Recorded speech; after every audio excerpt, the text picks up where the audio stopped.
Muy bien, entonces comenzamos esta última reflexión de la tarde, cómo salir de Egipto. Y le pedimos al Espíritu Santo su palabra. Y leemos de la epístola de San Pablo a Tito, a su discípulo. Capítulo 2, desde el versículo 1. Deberes propios de algunos fieles. Mas tú enseña lo que es conforme a la sana doctrina, que los ancianos sean sobrios, dignos, sensatos, sanos en la fe, en la caridad, en la paciencia, en el sufrimiento. Que las ancianas asimismo sean en su porte cual conviene a los santos, no calumniadoras ni esclavas de mucho vino, maestras del bien, para que enseñen a las jóvenes a ser amantes de sus maridos y de sus hijos, a ser sensatas, castas, hacendosas, bondadosas,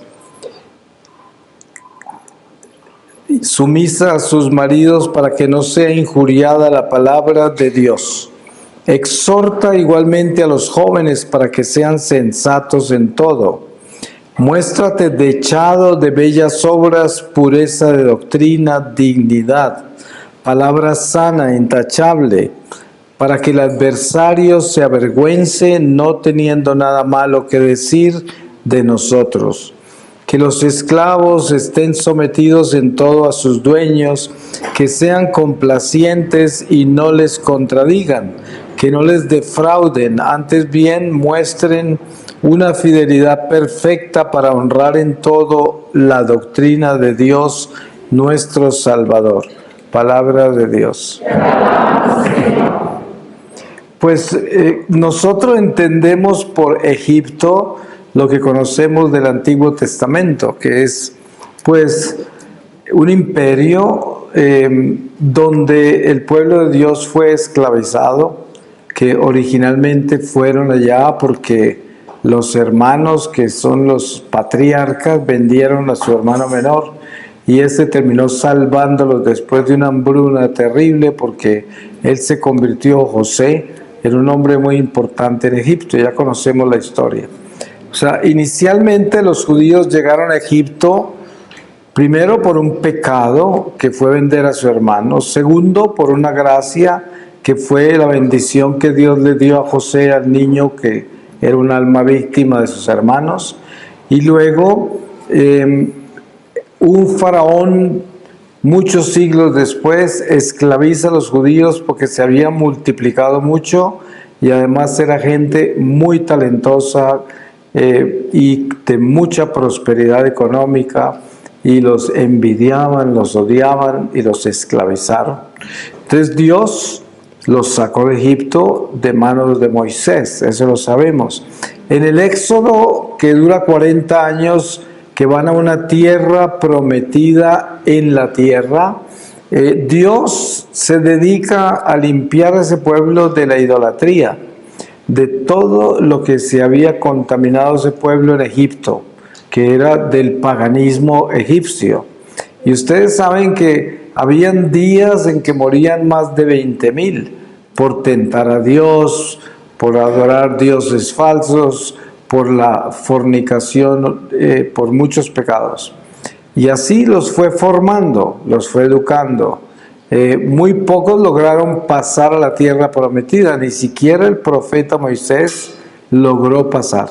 El Señor le mostró la tierra prometida desde una montaña, pero no lo dejó pasar porque con esa vara que golpeó la roca la primera vez de donde salió agua milagrosamente, golpeó la segunda vez la roca, pero no glorificó a Dios.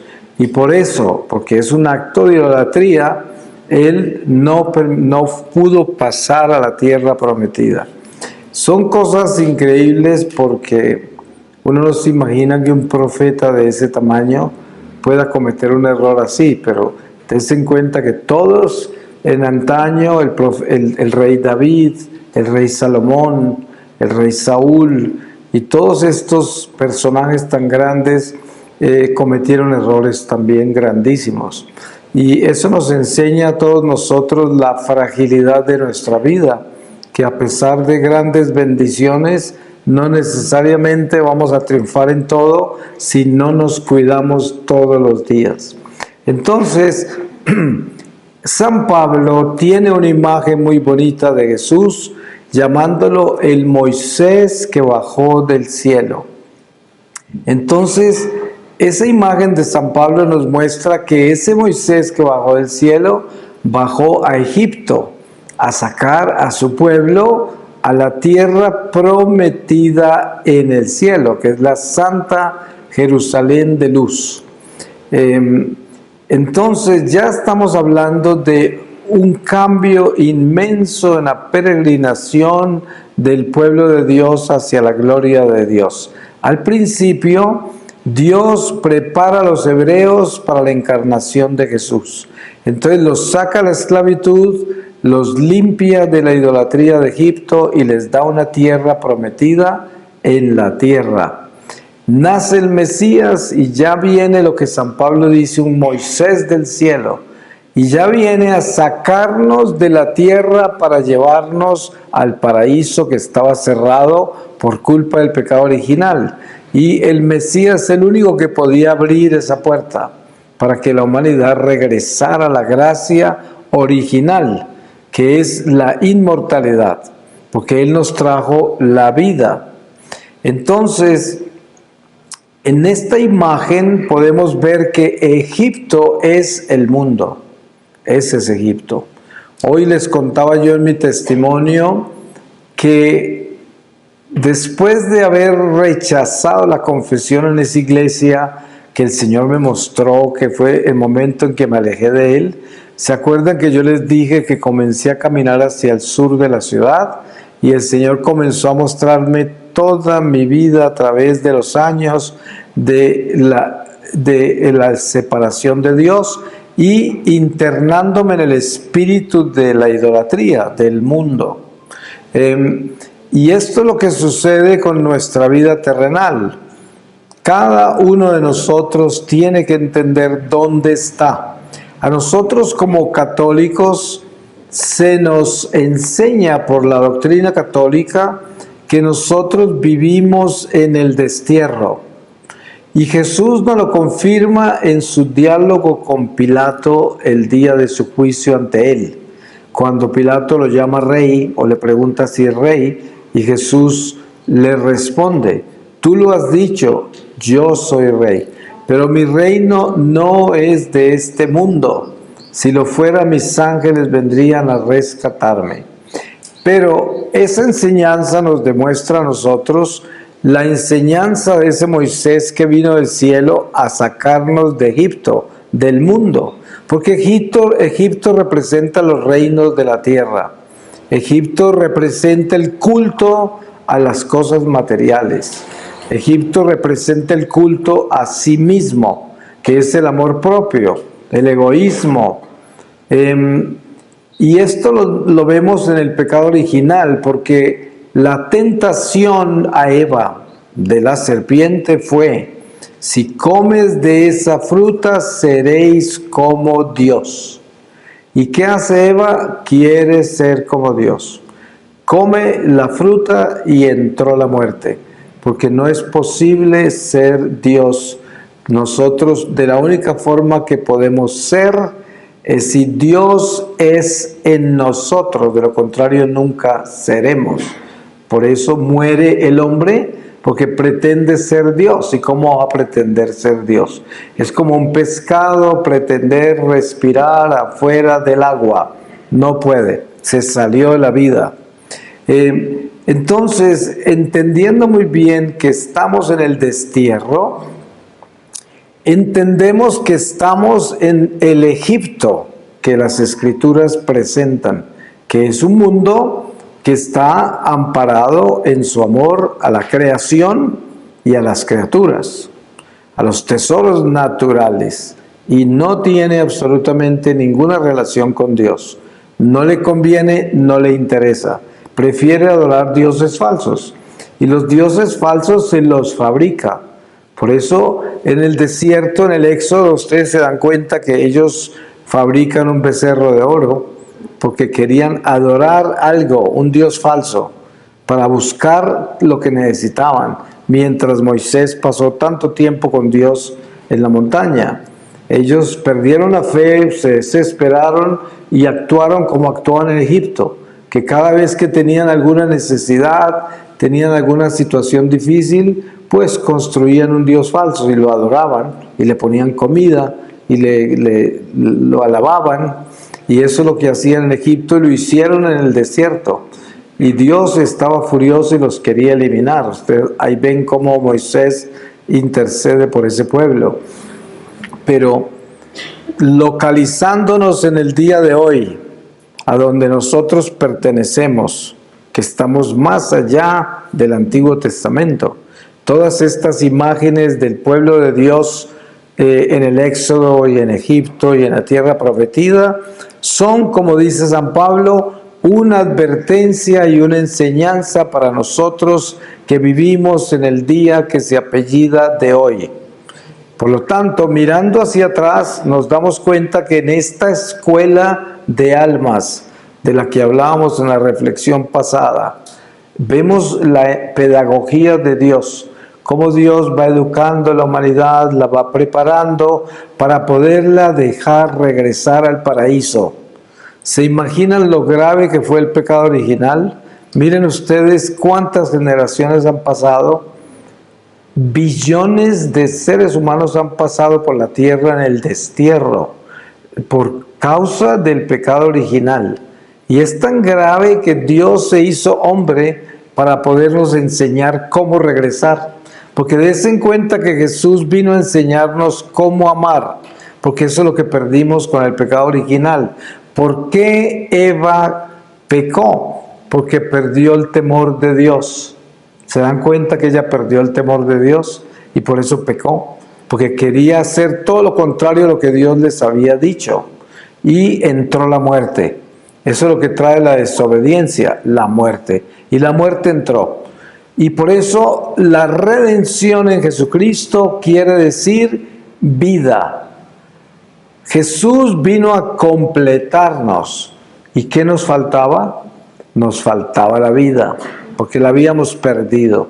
Y por eso Él muere en la cruz, para poder que nosotros, con esa sangre que se derrama en esa cruz, podamos volver a nacer.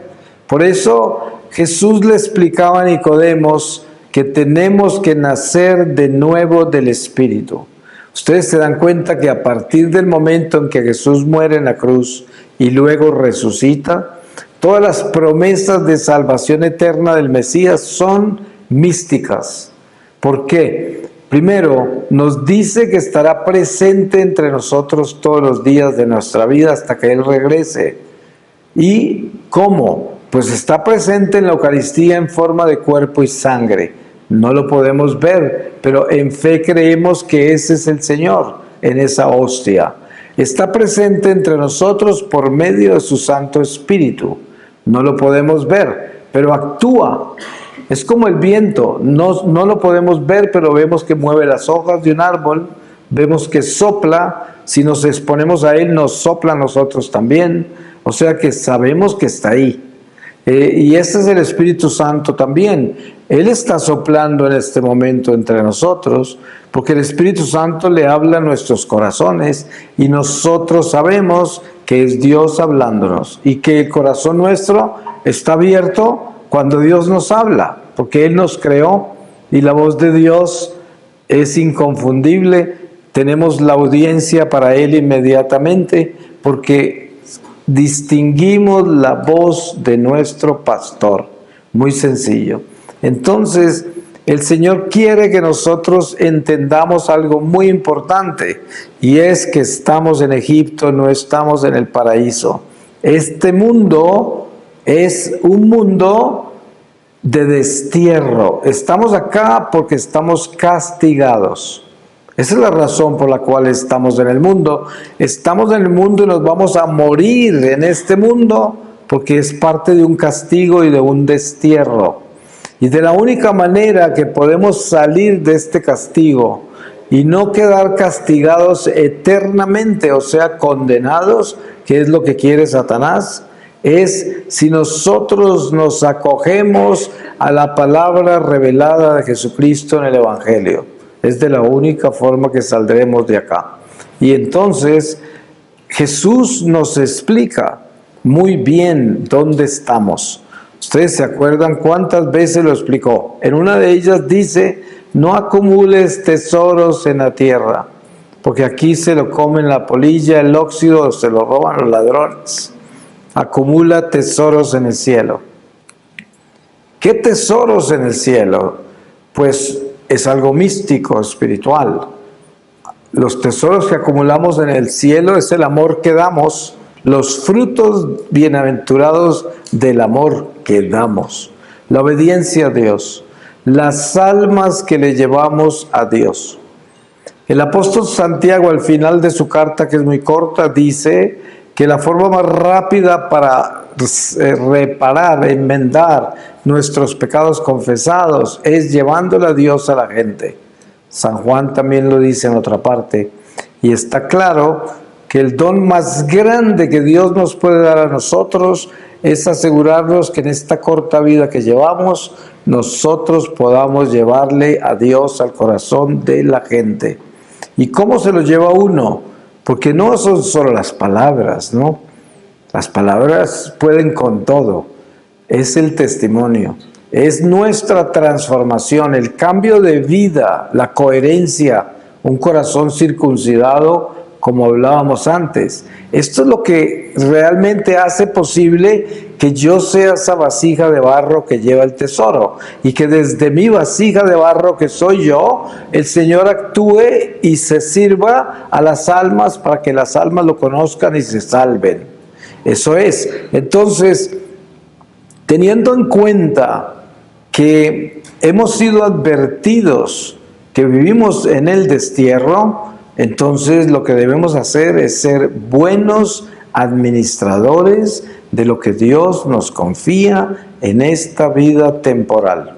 Asegurarnos que somos administradores, que quiere decir nada nos pertenece a nosotros y no queremos que nada nos pertenezca, sino de que utilizamos todo para la gloria de Dios y el servicio al prójimo. El hombre que recibe mucho de Dios en este mundo porque Dios le da prosperidad, es responsable de esa prosperidad y debe sabiamente compartirla con sabiduría. Y esto es una forma de administrar las cosas. El hombre que no recibe ningún tesoro terrenal de Dios, Dios le confía la escasez. Dios le confía su sufrimiento por la escasez. ¿Y qué hace con eso? Tiene que ser un buen administrador de la escasez, un buen administrador del sufrimiento.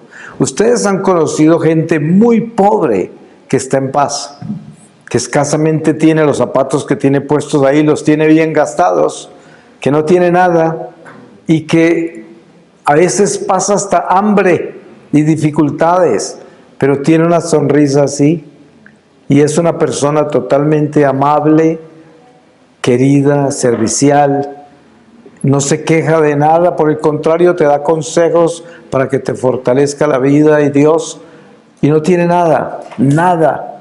Pero ¿qué pasa? Que ese es un buen administrador de su escasez. Ese es un rico espiritualmente, tiene un tesoro porque tiene a Dios. Y esto es, la prueba nuestra en esta escuela es, no importa si es con escasez o prosperidad, Lo que importa es qué hago yo con lo que Dios permite en mi vida. ¿Qué hago? Usted ve el enfermo en el hospital. Hay un enfermo conectado a toda clase de aparatos al borde de la muerte, pero con una sonrisa así, en medio de esos dolores. Y si usted lo va a visitar, sale consolado por el que está enfermo ahí, porque es un enfermo de Dios. Está administrando su dolor, su sufrimiento, su enfermedad con gracia. En cambio, en el cuarto del frente hay un enfermo corrompido, que se está quejando de todo, nada le sirve, no hay ningún médico lo suficientemente hábil, todas las enfermeras la tratan mal supuestamente, todo es un ser amargado. Usted entra ahí y sale más enfermo que el enfermo, ¿no? Sí, hay gente que lo contagia a uno. Ustedes han visto que hay personas que viven lamentándose y se gastan media hora explicándole a ustedes cuánto le duele una rodilla. Cuando uno se va con dolor de rodilla también. Porque lo contagian. Ese es el llorón.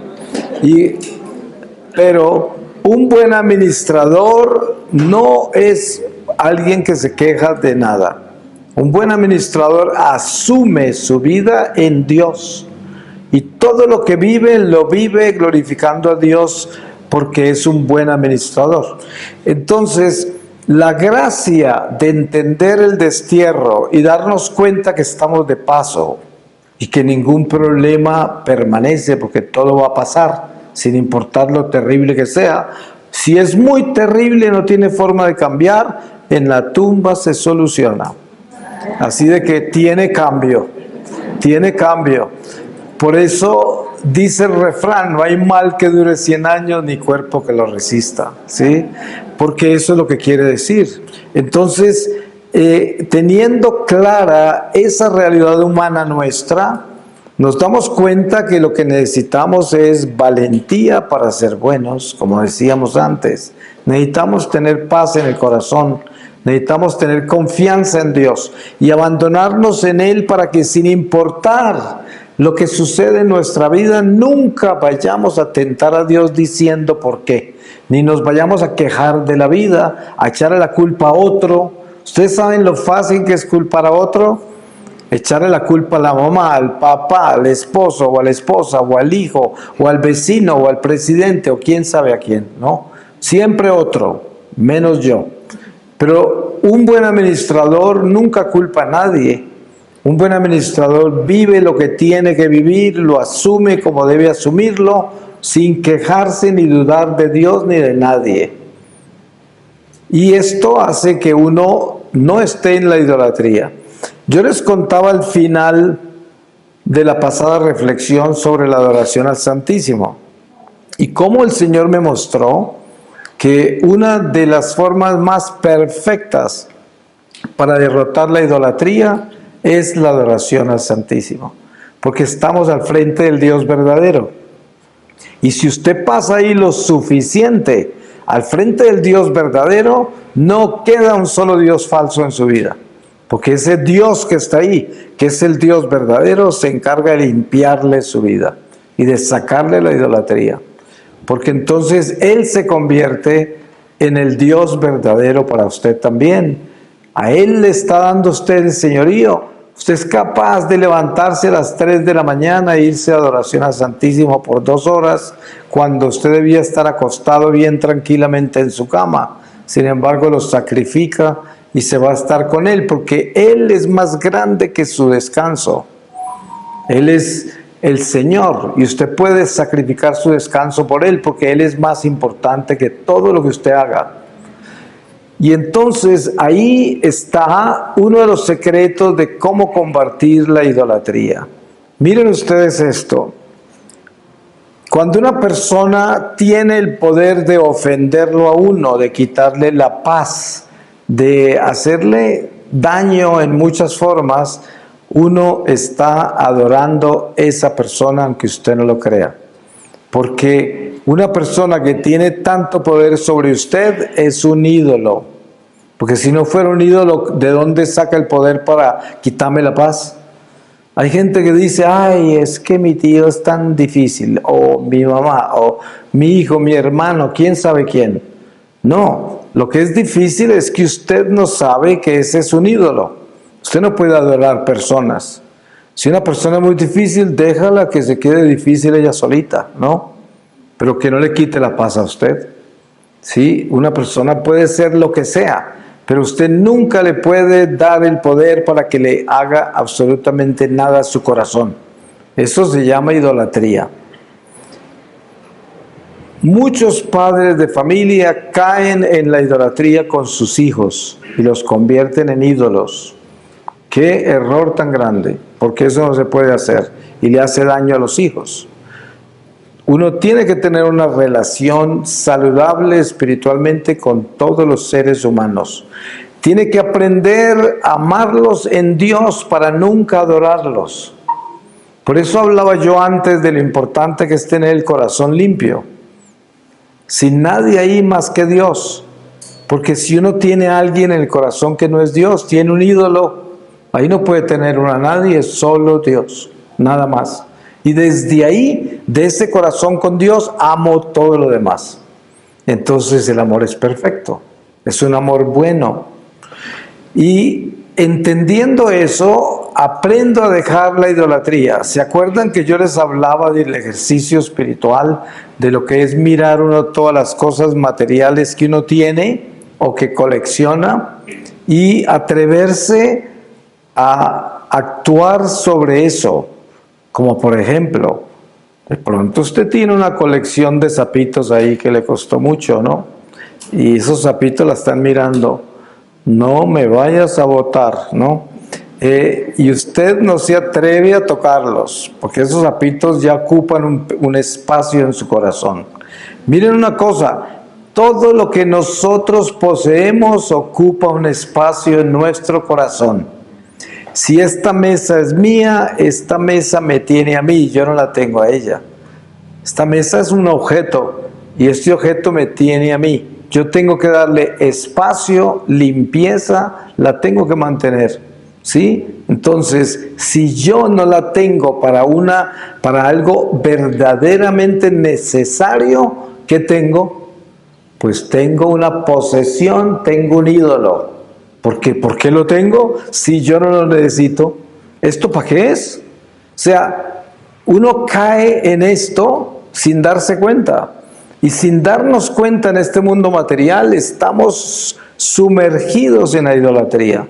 Usted mire su casa, recórrase todo bien y se va a dar cuenta lo tanto que tiene que cambiar. Y esto no quiere decir que tener cosas materiales es malo, no. Lo que quiere decir es que tenemos que ser muy buenos administradores.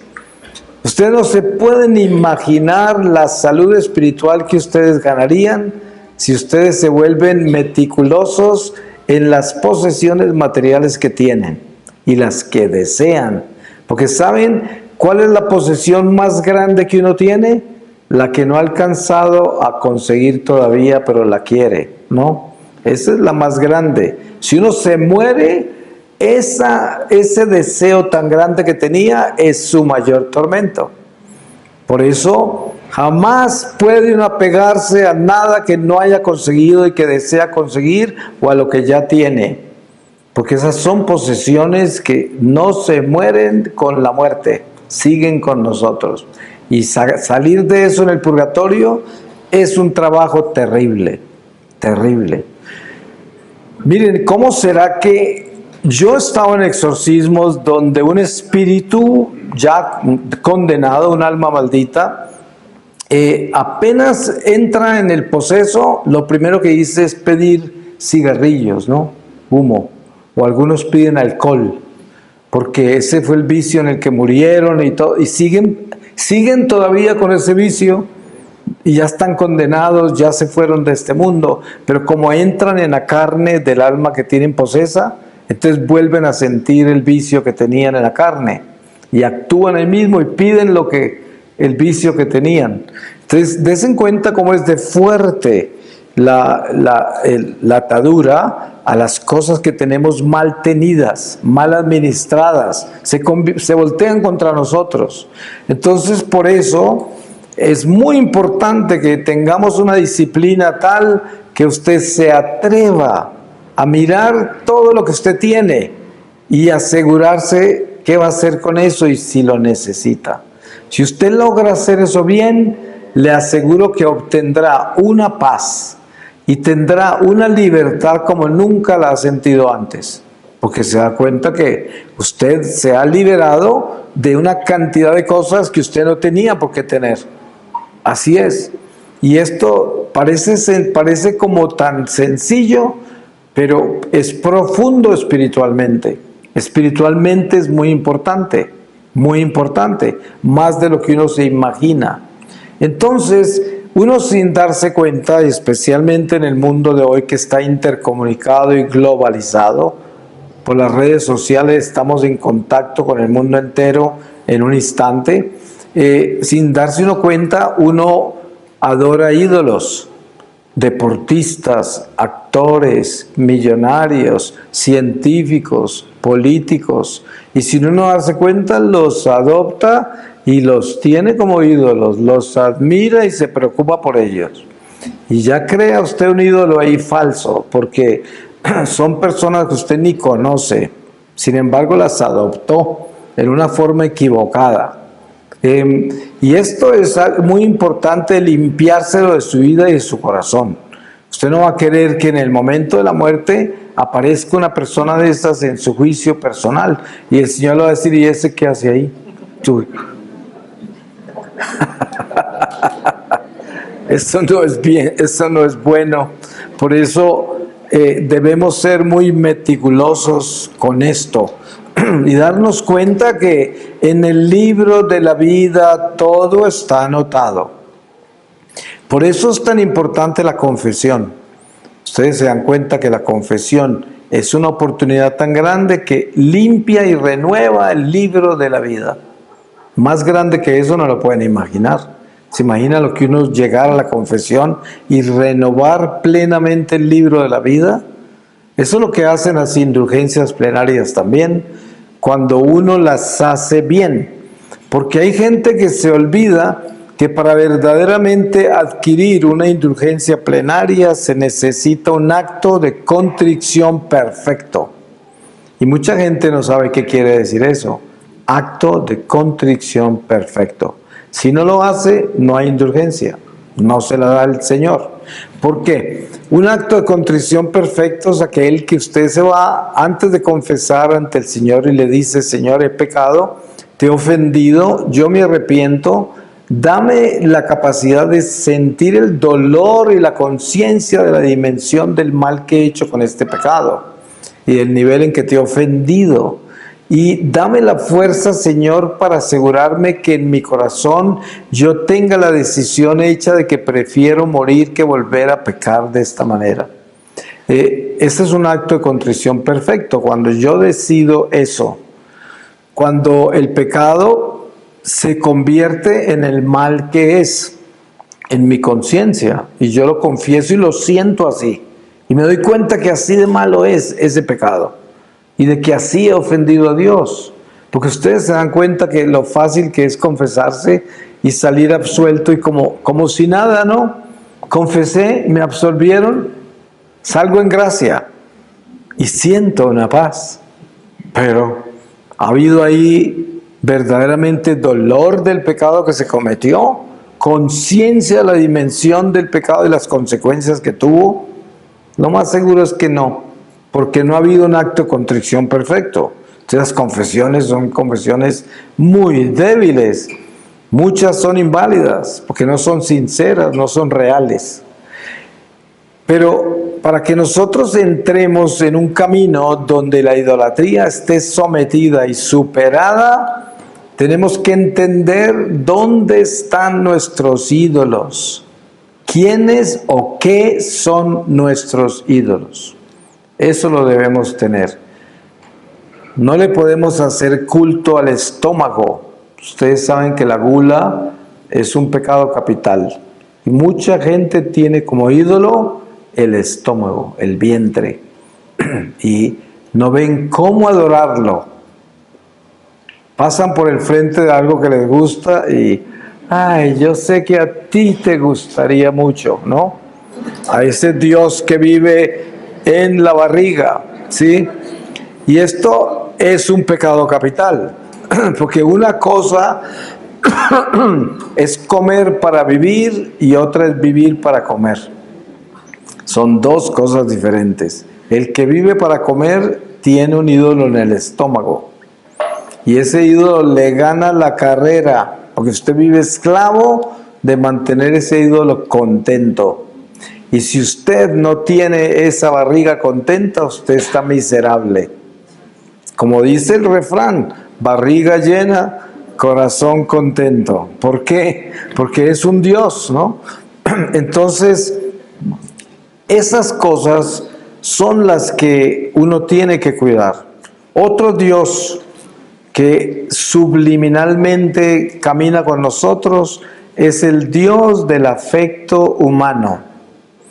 Miren ustedes lo complicado que es esto. Nosotros por naturaleza somos seres sexuales, porque la sexualidad es el medio de procreación de nuestra vida. Nacimos por un acto sexual. Ahora, dentro del matrimonio el acto sexual es sagrado, es un sacramento, está en orden con Dios. Fuera del sacramento es fornicación o adulterio, promiscuidad, muchos niveles, ¿no?, de impureza. Entonces, cuando nosotros dependemos del afecto humano para estar bien, entonces en ese momento estamos adorando el afecto humano.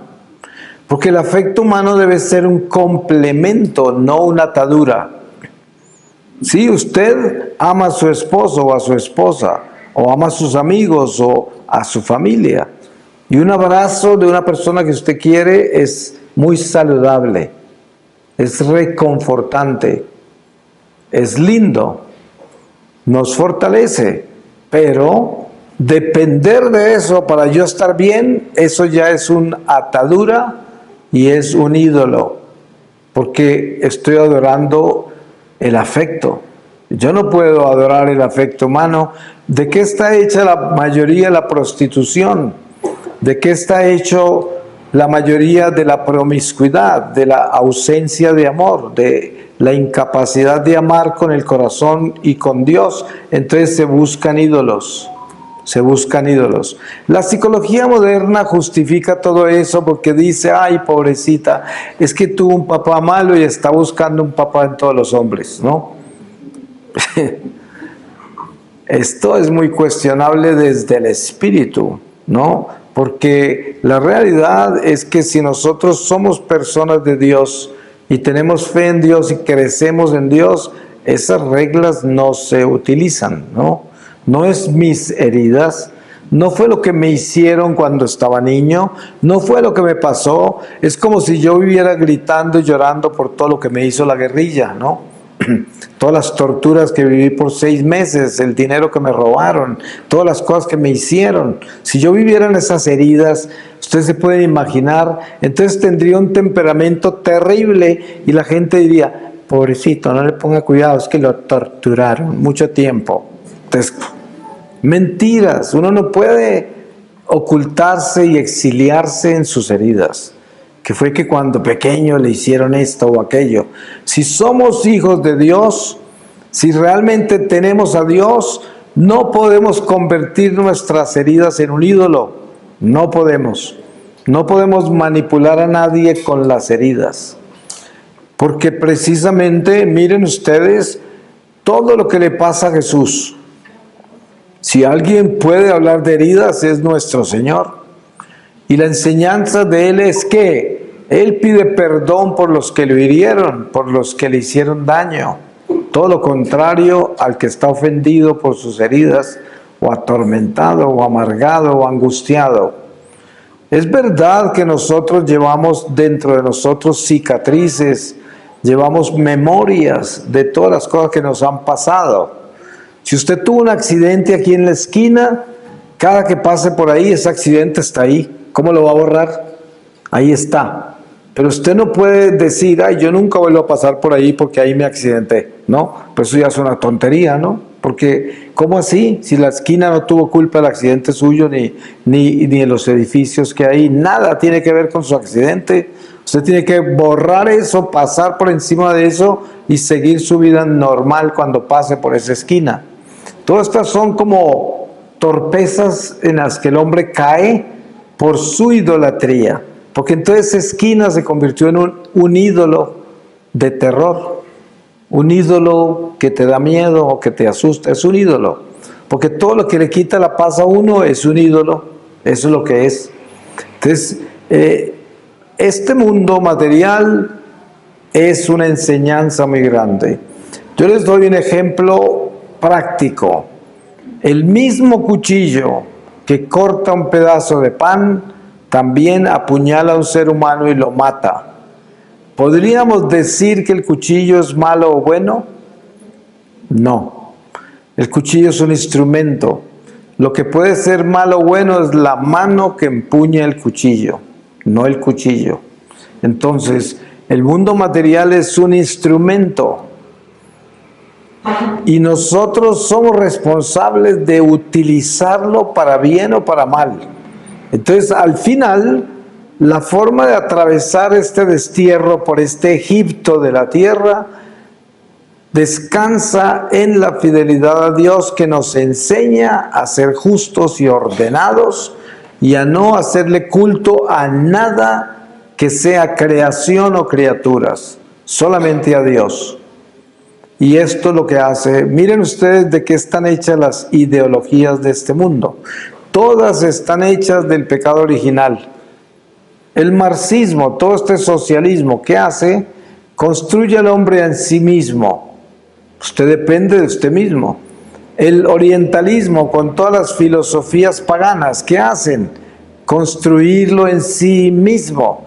De ahí salen todas las técnicas de control mental, el autoestima, la realización personal, todas estas cosas que tienen que ver con el yo y no con Dios. Y por eso nuestra sabiduría que Dios nos da por el bautismo es nuestra guía. Y esa guía hace que nosotros seamos livianos de carga. Ustedes saben que el Espíritu Santo lo representan con una paloma. Y el espíritu nuestro al final de esta vida debe tener alas para volar hacia Dios, a las alturas de Dios, porque estamos abajo. Eso es algo que debemos tener claro. Ustedes saben que la palabra dice que Jesús descendió del cielo y cuando se fue ascendió de regreso al cielo. ¿Y qué hizo cuando Él bajó y luego subió? Se convirtió en nuestro GPS. ¿Cierto? Ustedes han visto que la gente dice, mándame tu localización, mándame, sí, el punto donde estás. Pues eso es lo que hizo Jesús con nosotros. Dijo, ¿quieren saber dónde están? Mírenme bien. Y vino y dijo, están abajo. ¿Y a dónde tienen que ir? Arriba. Síganme y yo les tengo un lugar preparado allá. Entonces, Él nos mostró que tenemos que salir de acá. Y para salir de acá se necesitan alas. Y para crecer alas tenemos que alimentar el alma para que el alma pueda salir de esta caparazón de la carne y volar. Ustedes han visto los nidos de pajaritos que la pajarita en un momento dado empuja a los pájaros del nido. Y más vale que vuelen. Algunos caen al suelo. Usted ha visto un pajarito que cayó y está ahí todo asustado. Algunos, si no se los come otro animal, logran volar más tarde, pero ya no pueden volver al nido. No pueden. Y esto es lo que sucede con la iglesia cuando está enterrando a una persona en el rito funeral. Lo está empujando del nido y lo está lanzando a ver si vuela, ¿no? Y esto, ahí vamos a estar nosotros. Por eso, más vale que tengamos alas. Pero ¿sabe esa ave que sale, que es nuestra alma, cómo hace para volar bien alto? Sin carga. Ustedes nunca han visto una paloma con mochila, ¿no? A no ser de que sea una caricatura, pero Una paloma real está sin carga. Y eso debemos ser nosotros, estas aves que pueden salir de este mundo material sin ninguna carga. Ese es el llamado. Y desde ahora tenemos que comenzar a desocupar esta nave, a sacar las cosas que no le pertenecen al espíritu. Muchas cosas a las que estamos apegados. Ideas, miedos, incertidumbres, inseguridades, dudas, posesiones. Pues como decía yo antes, la posesión más terrible que tenemos es el deseo, lo que no hemos alcanzado a conseguir. Ustedes han visto, a veces ve uno una persona que entra a un centro comercial y va con una sonrisa y un deseo así. Entra a un almacén y luego salen con lo que compraron y ya salen así. Ya lo tienen. Ya se acabó el impulso, el deseo, la emoción, la adrenalina, todo. Mucha gente tiene cosas en la casa sin desempacar. Así, ahí en el paquete todavía por semanas. Porque era una emoción, un consumismo, un apego, una idolatría al consumismo. Y por eso uno tiene que saber muy bien hacia dónde va el corazón, qué son estas emociones, ¿no? Usted se levanta con un deseo de irse para Liverpool y dice, ¿qué me pasa? ¿Quién es Liverpool? ¿Qué pasó? ¿No? Revisarse muy bien todo, ¿cierto? Porque es que es increíble cómo el mundo nos seduce, Es como yo digo, la mejor forma de entrar a un supermercado a comprar comida es inmediatamente después de comer. El peor error que usted puede hacer entrando a un mercado es entrar con hambre. Compra de todo, ¿sí? Y de todo lo que no necesita. Porque todo le habla, porque le está hablando al estómago, al Dios del estómago. Así de que entendamos que Egipto para nosotros es el mundo. Que Jesús, como lo describe muy bien San Pablo, es el Moisés que bajó del cielo y que la tierra prometida nuestra está allá arriba. Es esa ciudad de luz que yo les conté hoy temprano que había visto, lejos, una ciudad de luz donde yo no llegué. Esa ciudad es nuestra ciudad, que místicamente se llama la ciudad que está arriba de la montaña de Sión, allá donde suben las tribus del Señor. Y esto es lo que debemos tener en nuestro horizonte, esa ciudad, y no este mundo. Porque si en nuestro horizonte están los reinos de este mundo, ¿a quién estamos adorando? Al diablo, porque al diablo le dieron todos los reinos de este mundo. Entonces, si Dios nos da prosperidad, lo cual es un privilegio, pues sea buen administrador de la abundancia que Dios le da. Pero acuérdese que no es suya, no es suya. Es importante espiritualizar hasta los zapatos. Acordarse que los zapatos no son suyos, el Señor se los prestó. Se los prestó. Esto me lo prestó el Señor, todo me lo prestó el Señor. Todo nos lo prestó el Señor, sobre todo la vida. Y esto es importante tenerlo claro porque eso nos libera de la idolatría. Saber que nada es mío, todo me lo has dado, Señor. Gracias por dejármelo administrar un día más. Y sé que soy un terrible administrador. Ten misericordia de mí. Enséñame a ser un buen administrador. Eso es lo que debemos tener en nuestro corazón, en nuestra oración, en nuestros sentimientos. Darnos cuenta que nada es nuestro, ni la vida. Y en esta forma somos gratos. Gratitud es una virtud extraordinariamente preciosa. Ustedes saben lo linda que es una persona grata. ¿Cuántas hay? No le sobran dedos en esta mano. ¿De cuántas ha conocido usted que son gratas en esta vida? La mayoría de la gente es ingrata. ¿Por qué? Porque son idólatras. Entonces lo que usted les da es porque se lo merecen. Es que ¿cómo no se los iba a dar? Es que porque son idólatras.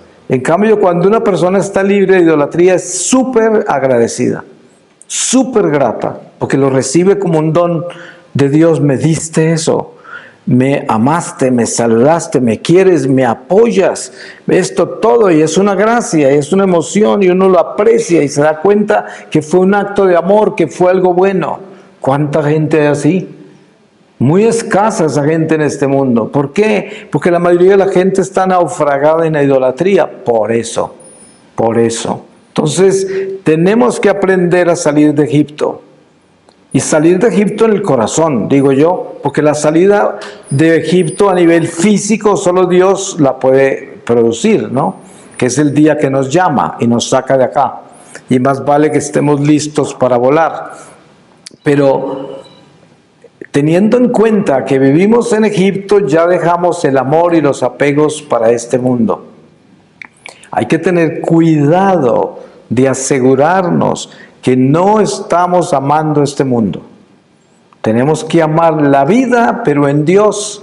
Y tenemos que amar las promesas del Señor, o sea, el futuro en la vida eterna. Eso es lo que tenemos que amar.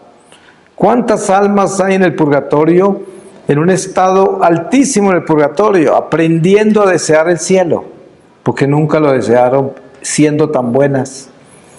Y tenemos que aprender a desear el cielo.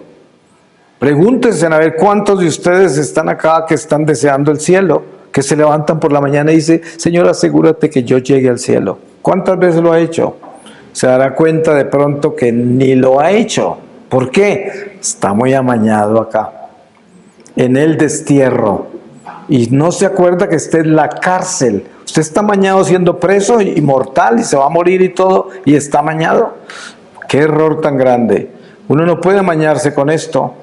Esta es la muerte, estamos viviendo en la muerte. Mírese en un espejo y mírese una foto de hace 20 años y va a pegar un grito. Va a decir, ¿qué me pasó? Nos estamos muriendo. Por eso no nos apeguemos a la muerte, no nos apeguemos a este mundo. Administrémoslo bien, pero no nos apeguemos a él, porque este mundo está pasando y se está acabando para nosotros. Miren la carne que tenemos y verán que se está envejeciendo. Y muy pronto al hueco, ¿no? Yo le digo a la gente, ¿usted quiere un retiro espiritual bien poderoso? Vaya a un funeral. No hay nada más profundo que un funeral. En un funeral hay una voz que todos oímos que dice, tú eres el próximo. Y entonces, si uno le pone mucho cuidado al funeral, se prepara. Entonces, un funeral puede ser una inmensa gracia. O si no, ese funeral va a testificar en contra suya ante el Señor. Llegaste sin prepararte. ¿Te acuerdas del funeral que te mandé? Ni siquiera concientizaste dónde estabas. Y esto es lo que tenemos que hacer, estar siempre vigilantes. Pues voy a terminar con una lectura del Evangelio según San Marcos, capítulo 7, desde el versículo 14, y dice, doctrina sobre lo puro y lo impuro.